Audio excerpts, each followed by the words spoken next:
Hey guys, I would just want to welcome you back to the Brent Dyson Show. And definitely, if you have not subscribed, go ahead and subscribe on our YouTube channel at the Brent Dyson Show.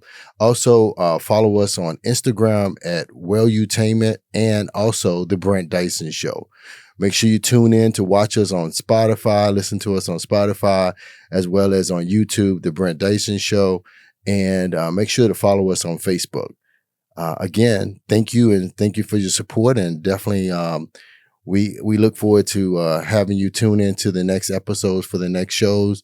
Again, thanks a lot, and thanks for the support. And welcome to the Brent Dyson Show. Hey, this is the Brent Dyson Show. Sure.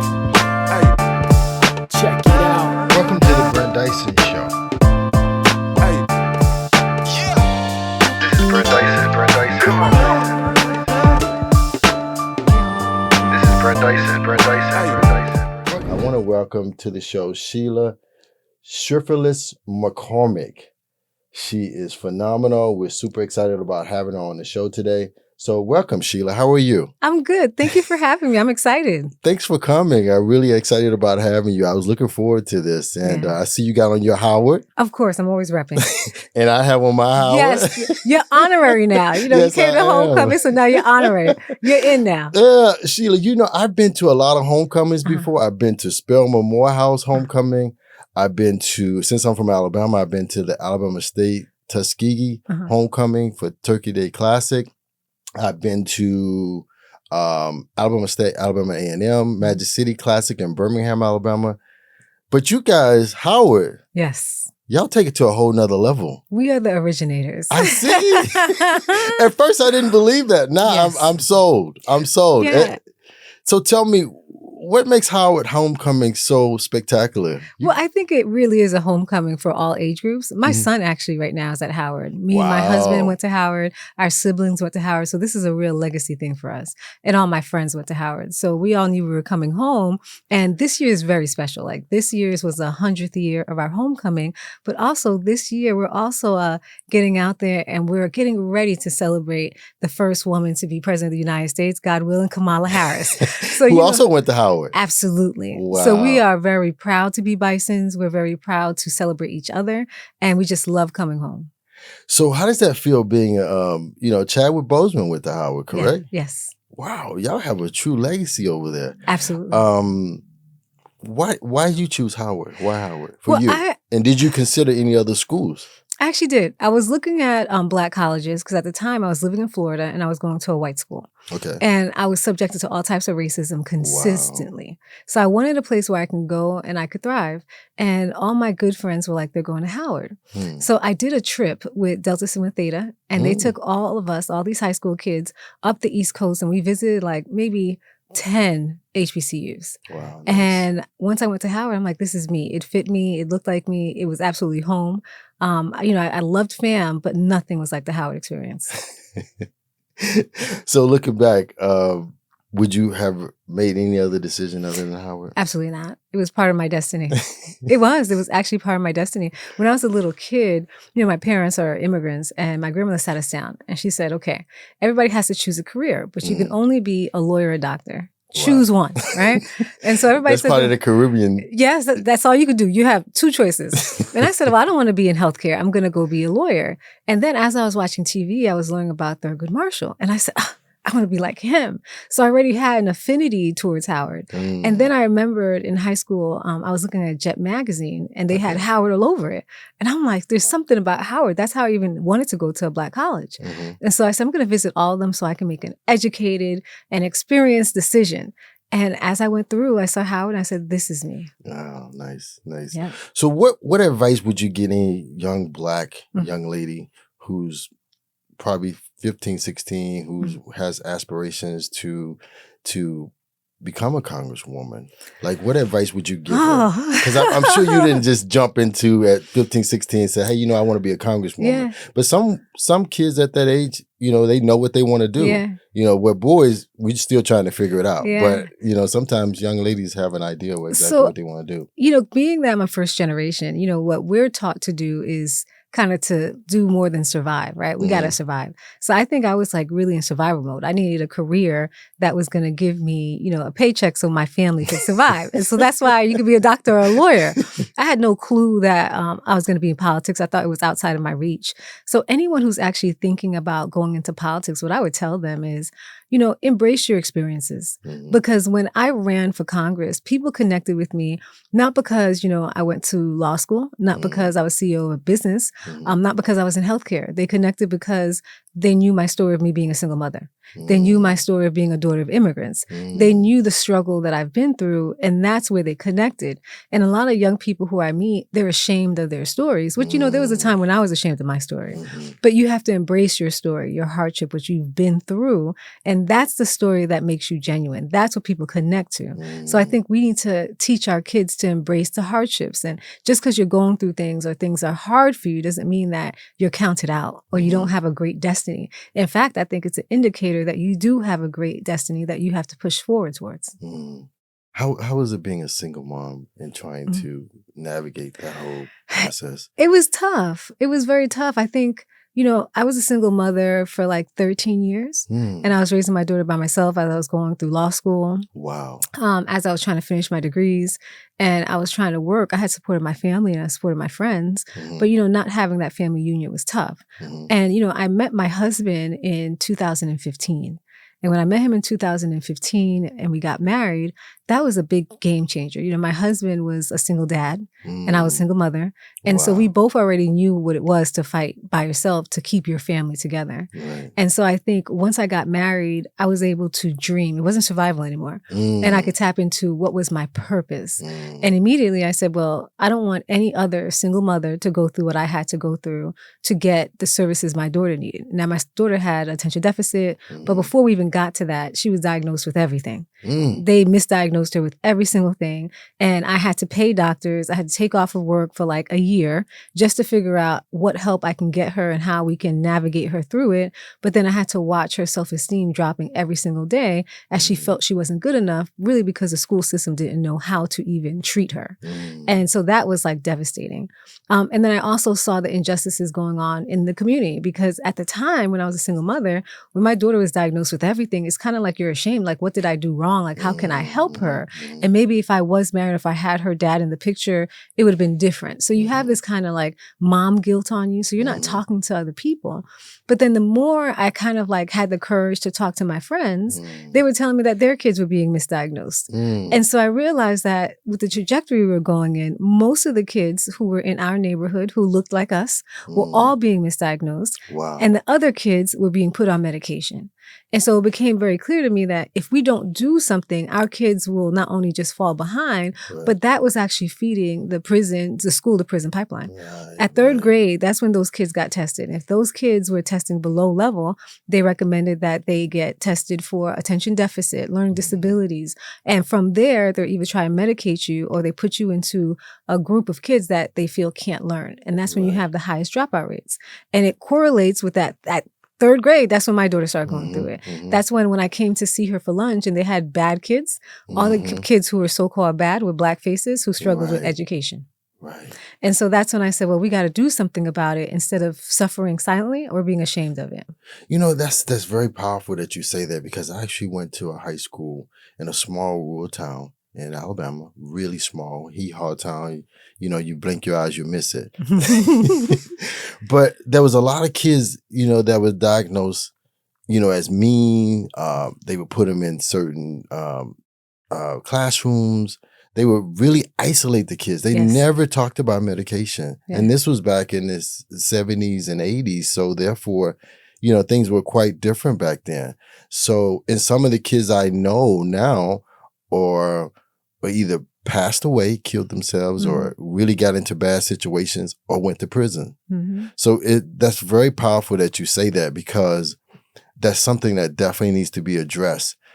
So I guess I want to speak a little bit on that a little bit more. How does a parent know at that point in time and what to do? What are some of the things that they can do? Well, I think it's tough. For me, that was my first child. I was my only kid at that point. So I didn't have the experience of noticing that there is something different. And I had to actually take time off and spend money on getting different therapists, nutritionists. So I think the first thing is when you see your child struggling, I mean, sometimes the assumption is, why aren't they working harder? But what we have to understand is maybe what they're being exposed to, the type of education they're getting, maybe it's not working for them and they need more support, right? So shifting the blame from, you don't want to do it, why are you so lazy, to wait a minute, what's really going on here, and talking to that child. Another thing that happens when kids aren't doing well in school is they shut down. And when they start shutting down, now they're afraid to talk to their parents about what's going on, which for me, I didn't realize that she was suffering because she shut down. And so when she was home with me, she was one way. But when I went to drop her off, or I would do like lunch duty, I saw she was a little different. And she shut down to protect herself from, sometimes when the teacher was redirecting her publicly and she felt embarrassed, or the kids would laugh at her because she didn't know what was going on, or she was daydreaming. And so seeing her shut down to that capacity, she missed so much of her education. She missed so much that we had to go back and reteach her and gain her attention and actually teach her executive skills, because she didn't have those executive functioning skills. And that was the biggest weakness we saw. Right now, what we're seeing is that not every child is made the same. Not every household is made the same. So when you have free pre-K, that helps a lot of kids get on board, right? The more they get to enter into the school system, the more they get to sit down and have more order and discipline, the more they succeed. So making sure our children earlier on can actually come into some kind of school system or some kind of education center is imperative. But because you're paying for it, it always ends up being based on your income. You will have more disabilities or more issues versus people who are wealthier who can enter their kids into some kind of program with 6 months or a year. Exactly. And so we're trying to bridge that gap, make sure that every child has access to an education that works for them and not just a system that's placed on them and actually labels them and tosses them to the side. And that's funny that you mentioned that the president is the becoming president, Kamala Harris, is talking about the child tax credit as well as the resources that she didn't have because she was actually raising her mom. I mean, not raising her mom, but actually taking care of her mom when she had cancer. And also trying to, multitask her life all at the same time.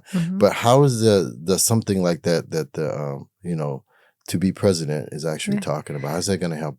Well, it's going to be huge because we passed the child tax credit through Congress, which we had some oppositions with the Republican side about that. The reason why it was so necessary is that in this economy where we're seeing people trying to regain and bounce back from inflation, from high price gouging, families need every dollar they can, especially when you have to get certain types of help for your children. As it stands right now, the federal government can only give a certain amount of money to states for their school system.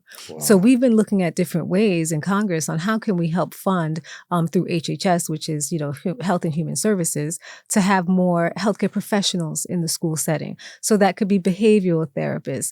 You can find other therapists who can help the children actually learn better. So we're still trying to figure out the dynamics there. But as we're doing it, we want to relieve it and give the parents some kind of cash they can have in their hand to help subsidize it until we can have a system that works for them. And what we saw is that a lot of the parents who get the child tax credit, it goes into the child's well-being. And that's what we need to do, is make sure that every child has an opportunity. And I think a lot of the times some politicians get lost in overlooking families and overlooking children.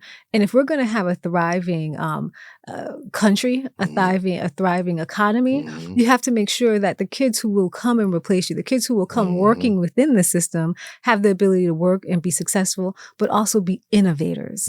And children don't feel innovative if they don't feel safe.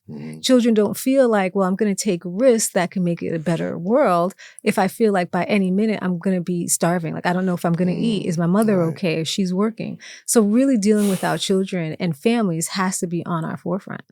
Is that what made you get into politics? No. And is that what making you stay because you genuinely have a passion for this now? Yeah, I have a passion for it. When I was in healthcare, I was CEO of a healthcare company, and I saw a lot of disadvantaged families. And I realized very quickly that the difference between who lives and who dies, even from cancer, had to deal with how much money you had. Right. People who had more money can get into these experimental programs, and some of them have different like vigors of how they vet you.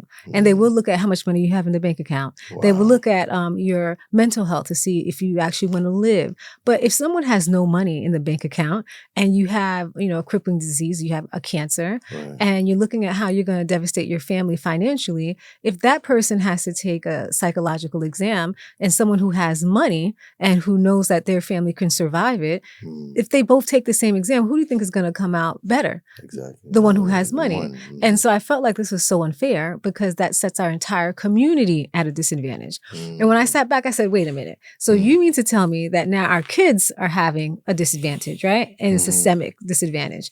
And our older people, and even, some of our middle-aged people who are getting diagnosed with disease have a disadvantage. And I said, well, what's going to happen to our communities? At that point, our communities are being attacked from the outside in. And I said that, well, somebody needs to do something. And then I prayed about it and I spoke to my husband and I said, I think I'm being called to run. And he was just like, well, so, I guess he already knew where we were going with this, but it was such a shocker for him because I was not the political person. Right. He was the one who was into politics. I felt like I was doing my duty in creating pathways for people to get education, pathways for people to get healthcare, serving the community, hiring people. That was my gift to the world and I was good. Right. But, God had a different calling. Let's talk about that. How did you said you did you pray about this and God answered you? Because a lot of times people say, "Oh, I pray about this," and people are looking for what was the sign?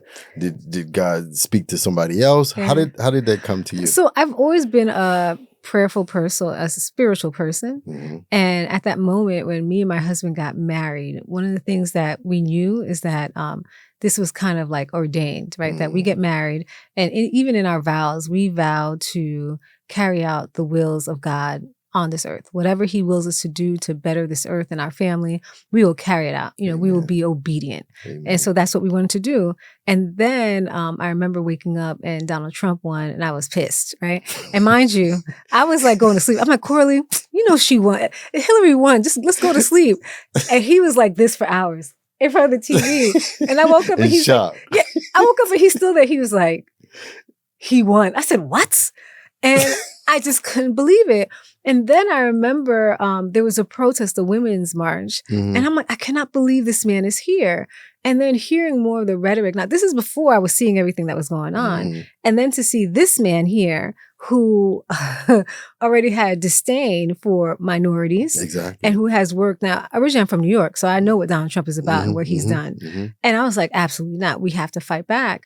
And even when I said I was going to run and I was trying to run, I was actually running against an incumbent and I didn't even know what that meant or signified. I just felt like, I was called to do this, but it was a heavy battle going against an incumbent, especially at that time. And it was a long fight. And what made it so heavy?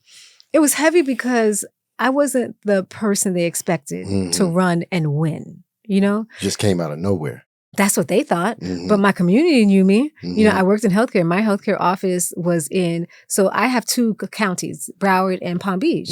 My office actually mirrors my district. Most of the people who we hired were in the minority areas. Most of the people I serviced in their homes in minority areas. So when you looked at the area I had to run, that's the entire district where I was in. So people knew me from the community. They knew my family.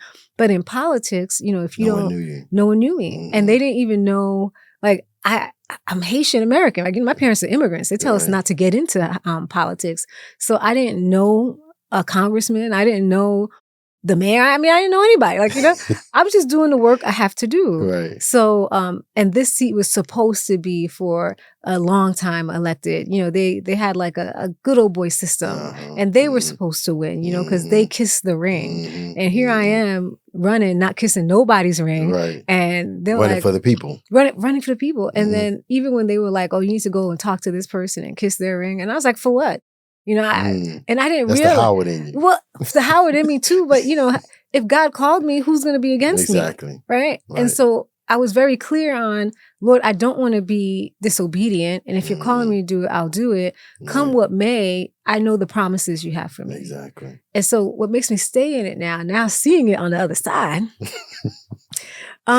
is because I'm still called. Right. And I said, the same people who told me that you won't last, you won't be there until a few months. I told them the same God that called me will protect me until it's time to call me out. Amen. And so when it's time for him to call me out, I know he has something bigger and better for you. because I never thought I was going to be here. Exactly. And it seems like every dream that he's ever given me has manifested itself, right? Amen. And so I feel like as long as I'm doing his will, as long as we're fighting for the people, as long as, I keep myself there for him and not for me, then, I'll still be called. Exactly. It's so powerful that you say that. I tell people all the time that no one moves me from a position. Yes. No one. He moves me. Yeah. And it's time for me to go. So I'm excited about that move, and I'm excited about that. If you give me the pink slip, okay. Yeah. I'll see you. Yeah. Thank you, God. Push and pull factors. Yeah. Push and pull factors. So being a Haitian American, I know you watched the debate. And how did you feel about that comment that the previous president said about Haitians? And so they've been, tossing this around, even before it. So J.D. Vance started with these lies saying that the Haitian people were there, were these illegals, and that they were criminals. And I mean, it was all false. But it shows you something that I've said from the beginning, right? There's two presumptions that people who are Black and who are migrants have to carry. The first presumption, because you are immigrants, is that you are somehow illegal, the legality. So you constantly have to say, I'm here legally. There's this presumption that there's an illegality for you and your status in this country. For Haitian people, they would say, oh, Haitian people came from boats and all kinds of things that was crazy, which is totally false. The second presumption that we have to bear is the presumption of criminality because we're Black. And, I had a conversation and I said this and people looked at me like they were in shock. And I said, well, being Black in America is being Black in America. Right. And it's true because a Black person in America, we always have to prove that we deserve to be there, that we didn't do illegal things to be there. So as a Black migrant, I've seen that side where you carry both presumptions. So all he's doing is exacerbating the assumptions that we see in the United States anyhow. And you know who's falling for it? The people who want to believe that anyhow. And the words that he's using, if you heard his son made comments saying that Haitian people were genetically inferior, right? That's what he said. And so when he starts talking about genetic inferiority, immediately I knew what this is. What you're talking about is white supremacy, sir. Right? What you're talking about is there's a race that is better than another race, right? Now you're falling into World War II, Mussolini. Now you're going into this Hitler talk. And I said this earlier on. I said, this is very dangerous. When he talked about dirtying the blood of America, what do you think he's talking about? Blood, genetics. This is superiority. And so I said this months ago. And now look at us. Look where we sit here today. And exactly what I was saying before is happening now. And I said the only thing I think is, which I wish wasn't the case, is we have to get up and fight right when it starts. On the onset of these conversations, everybody must be fighting. Unfortunately, what we saw play out in this race is when he was attacking, migrants and Mexicans, they're like, oh, that's just the Mexicans. They're gone, they got to handle it. He ain't talk about me. When he started talking about transgender, oh, that's them, the transgender, that's the gay people, that's them, they're going to fight it. Then he starts talking about Haitian people, they're like, oh, that's the Haitian people, y'all got to stand up. I mean, he was just talking about Puerto Ricans. I mean, when is everybody going to say, I need to stand up and say something, right? Because that's what white supremacy does. White supremacy takes a person, it goes after a group. But the worst part about it is that they were actually wielding their political power. Because I even had a confrontation on the floor when we had a member who used his official account to say that Haitians are the worst nation, the worst, nastiest people, and we need to get out the country come January 20th. Okay. Wow. And so I had to actually go and confront him. And I said to him, and I've worked with him before. And I said, hey, Clay, I'm Sheila Cherfilus-McCormick. And I said, those comments you made about Haitian people? He said, yes. I said, you were talking about me and my family. and that you're actually putting me and my family at risk when you say those things. And I come to work every day and I work with you, and we are very respectful. Exactly. And so you just need to know what you're doing when you do it at that time. And he was so surprised because in his mind, because the narrative has been painted by racists, he didn't expect, me to be a Haitian because we come from shithole countries like Donald Trump said. So navigating that whole Haitian experience here in America, did you actually have any, did you grow up in Haiti? No. You didn't? Okay, so your family came here. Okay. My family came here probably in the 1960s. And I was raised in New York. And I was born in New York, raised in New York, and then moved to Florida. Okay. Yeah. So that's how you ended up in Florida. Yes. Okay. Yes. So tell me about, I know this is a difficult and tough question for you, but I want to try to navigate this as best as possible with the Haitian situation that's going on now here in America. Is there anything that we can do as Americans, Black Americans specifically, to try to congregate or make that situation a little bit better? Because I think a lot of times we don't look out for other Black people or Black others other than Black America, which I think, we do a disservice to. How can we, I think absolutely we have to start looking at ourselves as one person and one people. And the reason why I say that is because I present myself when I come into the room as a Black woman first. Exactly. No one's asking me, where did you come from? Are you Haitian? No, they look at me and say, Right. That's just the truth. Right. That's how I present myself. So we need to start seeing ourselves as one people. And with that one people, our numbers, then we could take a stand for the community collectively. And I think that it extends beyond just Black people. Because anytime other people have an issue, we're always on the forefront fighting for them. Exactly. We're there with the Jewish community. We're there with the Hispanic community. I remember we were fighting Asian hate. In this context of what we're going through, have we seen the Asian community stand with us and say, no, we will not allow you to talk about Haitian people like that or Black people like that? Not at all. We have to demand that every coalition stands with us at the same time in the beginning. Because when it starts happening, no one says anything. I'll give you one more example. In Florida, we had new rules that said that the kids had to learn in elementary school that slavery benefited Black people.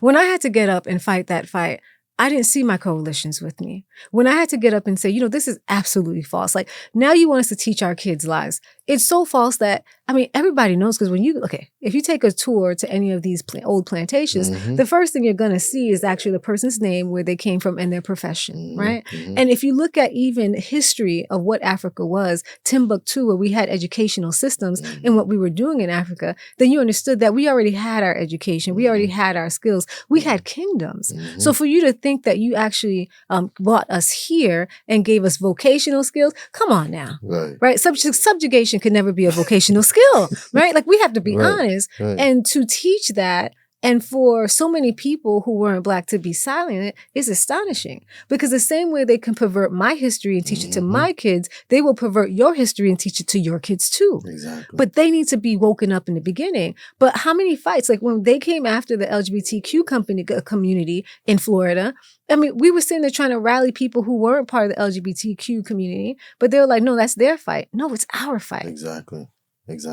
So how do you feel about DEI and the way it's been attacked in Florida? Because, you guys they're banning books there. Yes. They're banning African-American studies. Yes. How do you plan on combating that situation? Because we need DEI. Yeah, diversity, equity, and inclusion, they've turned it into a bad word, right? Yeah. But they turn it into a bad word because they want to make it seem like it's no longer necessary. And so if you combine what they're trying to do, which is teach a false history, and then it makes it easier for you to adopt that diversity, equity, inclusion is no good and it's no longer needed. But the truth is, the reason why these programs are in place is because there is a good old boy system that is systematically racist and systematically does not train and allow other people to come in. But I think we have to speak truth about the diversity, equity programs we have in the United States. Most of our diversity, equity programs the beneficiaries of it are white women. Most of them they're are the white one that women, right? benefited the most. But when they say diversity and equity and inclusion, that's code for a Black person who doesn't deserve to be there. And so they led this whole woke, anti-woke thing. They led diversity and equity and inclusion, and they put a Black face who doesn't deserve to be there. But truthfully, the same person who's coming in because of diversity, their resume probably way surpasses the person who they're competing with. Right. And I could tell you personally, as a Black woman, I said, I'm tired of going into jobs and positions where I'm overqualified and underpaid. Overqualified for these positions, but this is all they want to offer you. But if we're looking at the next level of where do we need to penetrate as a community, that is going to be forced, because to get more Black people on boards, to get more Black people being CEOs, to get more minorities in those places, they're subjective standards that the companies choose. So we as consumers, we as elected officials, we have a right to say that we're not playing with you until you're actually reflecting what the community looks like. We don't want to participate in this systemic program you have of letting everyone be excluded and stopping the community as a whole from having their voices interjected. I mean, you know as well as I do, board members have strength. CEOs have strength. Exactly. When they make decisions, they're making decisions based off their view and their experiences. So how is that this company that's marketing to this Black community or minority community has not one person who has lived the Black experience, has not one person who has seen life through my lens, but you want to actually make money off of my community. And make decisions. Exactly. For you. And so the question becomes, why is it that your organization only has white men at the top? Why is that? Why is it that the white men you have at the top come from a certain area, have a same background? It's an exclusive club you got going on here, which I have no problem with people running their businesses how you want. However, it just gives us insight into your mentality. And so that's why we need diversity, equity, and inclusion. And it's funny that they want to say, DEI and condemn it as being woke and a bad term.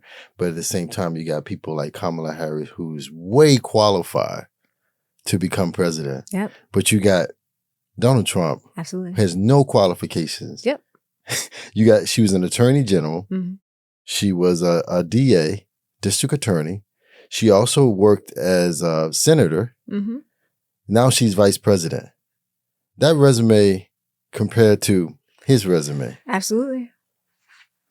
That's just evidence of the system they want to keep in place, right? I mean, the way they come after her to call her, it speaks for itself. They said that she was a DEI hire, right? And what is Trump? Trump is a good old boy hire, right? Right. But this is the system that we're fighting. This is the work for our generation. I always say that what a time to be alive than today, here and now, right? The reason why I say that is because this is when our generation actually picks up its mantle, picks up its pen, and we write our own future right here and right now. And the question is, who's going to write it and who's going to win? Are we going to allow them, which is going to be the ones who want to uphold this this classist society, to pick up the pen and say, America goes with Trump and we like racist, sexist, and bigots? Is that what you want to do? Or is this the time when we pick up the pen and we said, no, that we see everyone and we see humanity? I think that's what's lacking in the conversation. The speech that she had I think it was Tuesday, where she actually addressed she was at the ellipse. I think what was monumental about that moment is that she was there actually giving a plea to the American people. And that plea was rooted in humanity, that we could see each other for who we are, that we can actually work together even if we disagree, but we could be united and reconcile. And that is something the United States has to hear, because so many people have been divided, and we see the division being exacerbated on Instagram, on TikTok. We see the fights. We see people burning ballots. We see people doing aggressive things at the polls. We have to bring that down a notch. We have to, so we won't, burn ourselves out from inside out. Like, we will literally kill ourselves. And so it's necessary to have a leader who's not just, smart, intelligence, but also has the compassion and the spirit to bring everyone together and reconcile. Whereas if we look at Donald Trump, what he's using his last moments to do is to be more divisive.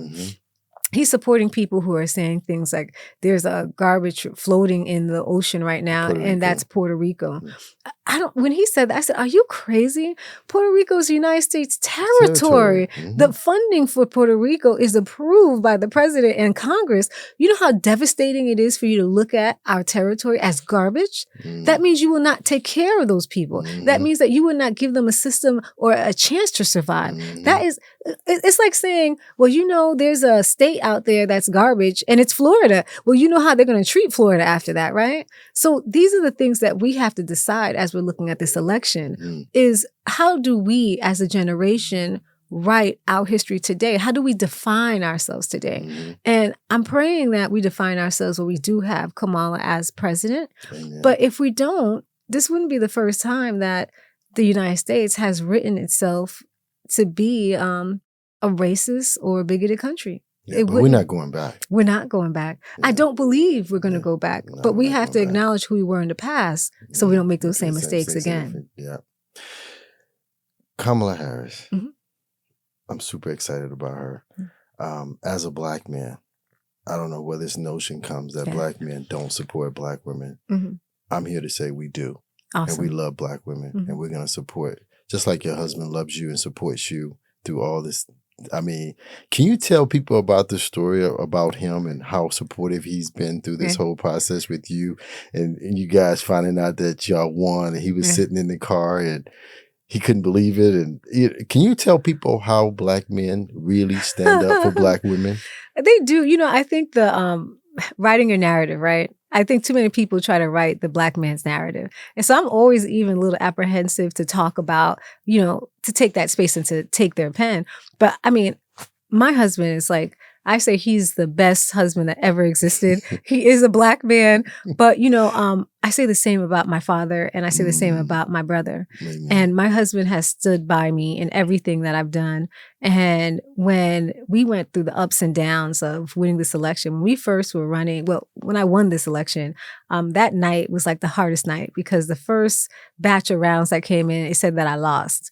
So we were driving over to the party, you know, to give a speech, you know, saying, hey, we lost, you know, bring everybody together. We're going to support the other person. And as we were driving and, you know, we were praying and we're like, all right, we're going to wrap it up. We're driving over there. And as I'm pulling in, I see news cameras and everybody running over to me. And I'm like, what's going on? And they're like, oh my God, you won. And I was like, what? And my husband's like, he just couldn't believe it. Like, we were shocked. And so they're like, okay, so you have to change your speech. And it's like, we won. So it was by 5 votes, I heard. We won by 5 votes. But the first time. That's why voting matters. Yes. Every vote matters. So when we first ran, which was in 2021, that first election, when they called it and said we won, they actually said we won by 2 votes. Wow. 2. We had to go into a recount. It was first was an electronic recount. From that electronic recount, they spit out, I think, 2 votes for us. Then we had to go through a manual recount. And that manual recount, that's when they found, okay, there was another vote that was here for you. So we ended up winning by 5 votes that first time. And in that election, we had 12 people in that race. There were like 7 people who were already elected to office and nobody saw it coming. My next election, because they said, my next election was within, I want to say 8 months, my next election. And so they're like, you're going to lose this election. You're not going to be here long. And we won that election with over 75%. Killed them. Totally killed them. I mean, ever since then, we've been winning every single election with over 70%. But that just goes to show you that, you know, with grit, you can get there. But I think that what people don't realize how hard this is on your marriage. And my husband has been, you know, he's always been my protector and my provider. He's always been that. And so when he was married to a CEO of a company, it's easier to protect your wife in that space because, you know, I expose myself when I want to be exposed. Exactly. But when you're running for office now, you know, my protector of me and my 2 kids now, my kids are being exposed. You know, I'm being exposed. People are constantly making up lies about, you know, our family and what's going on. And it's a tough place to be as a man trying to protect when, you know, the one you love the most is being exposed. And so when people talk about Black men aren't supportive or when they try to have this narrative of Black men are competing with Black women or Black women are competing with Black men, I always say it's so false. And it's so false because our lives are intertwined. And I always say that, you know, I have to say, my father, my brother, my husband, I never have succeeded without them. If it wasn't for them fighting for me and with me, I could have never been where I am. And if I wasn't fighting with them and, moving along with them, they could never be where they are. So every position I get to, every door that opens for me, my responsibility is to make sure that my husband, my father, my brother, and my son can get through those doors.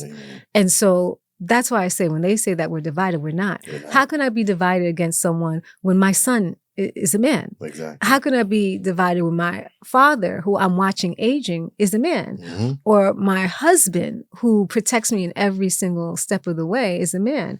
So I think those narratives are false. Even for, because some people say, women who are married outside of their race. You could be married outside your race. Exactly. You still know your daddy's black. Right. You still know. Right, like Kamala Harris, right, for the example. son you will have, right? Your nephews, they will be Negro too, right? So it's all fictitious. Right. And so I think we got to start talking more about it, right? Because I'm not the only one. There's a lot of women out there, and they will tell you that, our men are ride or die for us. And the same way, you come from mine, I'm going to fight you, My husband's much bigger, he'll hurt you physically, but, wherever he didn't get you, I'm going to get you too, right? I'll get those other spots, even if it is your feelings. Exactly. So, we fight hand in hand. And I feel like it's sad that they want to go in that direction, but historically, we've seen this before. Exactly. They've always tried to divide and conquer us because they know we're so much stronger together. Exactly. And I was raised by Black women. So, my sisters, my aunts, they raised me and I love them dearly. And I can't see any other way but to be supportive of Kamala Harris and what she's trying to do. And I can't wait to see the first Black woman president. I'm so excited. You have no clue how excited I am about this. I think this is our moment. Yes. This is our moment. And I say it over and over again because she is the first woman being elected to the United States of America. And when I walk through the halls of Congress, when I walk through the Capitol, and I see the old statues and I see the founding fathers, the founding fathers, what they thought of this country and what they thought of us, we weren't written into governments. 3/5 of a people. We were not written into leadership. We weren't even considered. And to see now that we're about to be led by the first woman who is a Black woman. Yes. And it's just like, to me, it's inspirational. And this is what shows the testament of us being a great nation. Because in other countries where you could be born in that country, they still haven't had women to be elected. No. They still haven't had people outside the ruling class to be elected. So I think this election is historical for many different reasons, but it also gives hope to every American. It does. That if you work hard, that if you are the best that you can and you have a heart for people, that you too can make it. And I like the fact that I see white men for Kamala Harris. I saw a rally and I think it was a virtual thing, white women for Kamala Harris.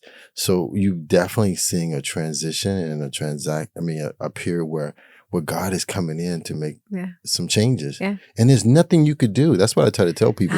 There's nothing you to do to stop him from what he's trying to do.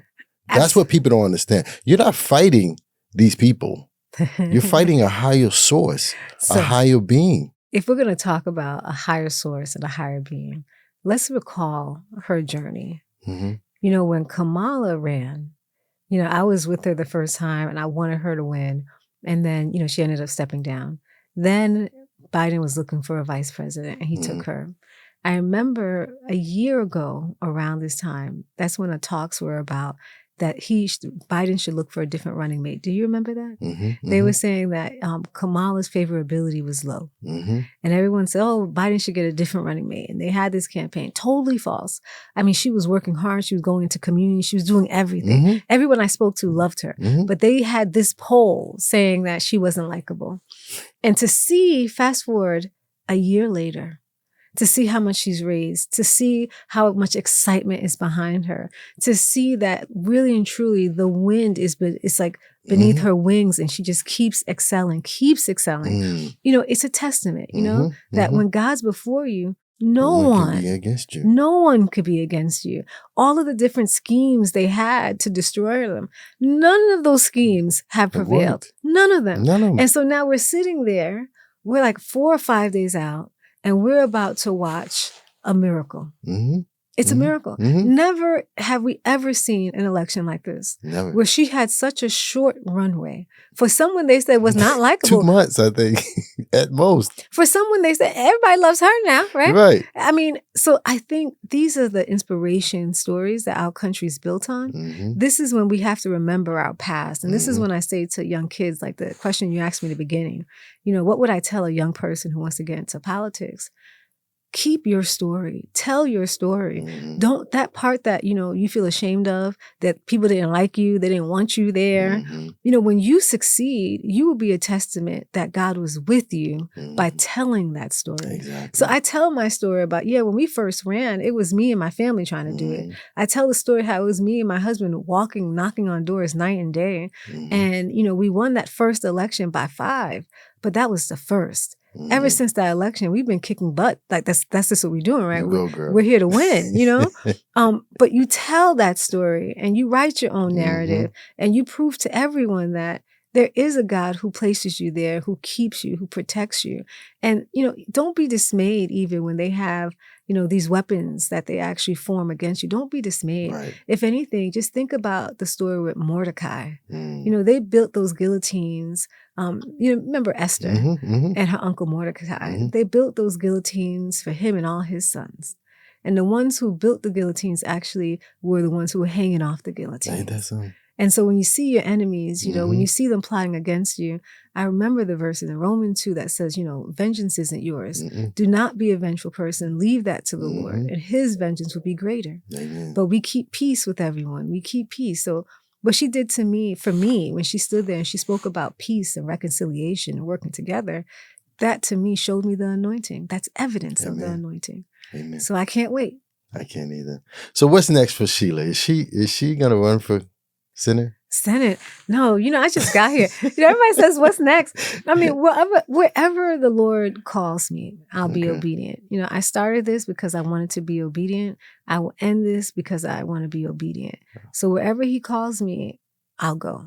And I'm Amen. confident that it will be more than I can even imagine. I'm confident that he will blow my mind because in every step forward, it's unbelievable. If you had told me this little Haitian girl from New York, if you had said me who talk shit all the time and I'm like politics, that I would be here. Right. If you had told me that this would be the fight that the Lord had gave me, I would have told you absolutely not.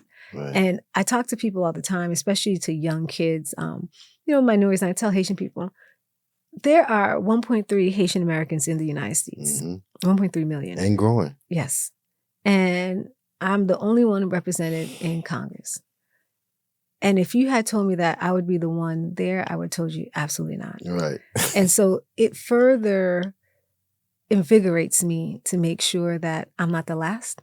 It further invigorates me to make sure that other people in different communities who feel like it could never be me or there's not a pathway for me to create pathways. And a lot of our kids, they feel like that can never be me, whether Right. they're in poverty or whether they're in areas that no one cares about them, whether they're in foster care. Like they feel like this could never be for me. And for me, I'm looking for you. Amen. The one who feels like this can never be me, I'm like, I'm here for you. Like I Right. came directly for you Right. because there is a sacred space for you. Amen. And it's funny, I've been trying to hold back tears over here, but the Holy Spirit has really been working with me and on this interview, and it's been a very powerful moment for me. And I'm so excited for you, and I'm so excited for the first Black American president, Kamala Harris. Thank And you. I can't wait to see you up there. And I can't wait to see where you're going. I can't wait. Wherever God sends you, Brett, I'm excited. Amen. All right. So where can we find you? Like, where your Instagram? What are your social media platforms? Tell us where we can find you. I'm at Sheila Cherfilus-McCormick Okay. on IG. I don't handle my social media, but I'm definitely there on IG. Now, we don't have TikTok, but you could definitely find me there. And I have my government page, which is Rep. Sheila Cherfilus-McCormick. Awesome. Congratulations, Sheila. Thanks for coming on the show. Thank you for having me. Yeah, God bless you. This is the Brent Dyson Show. Hey, check it out.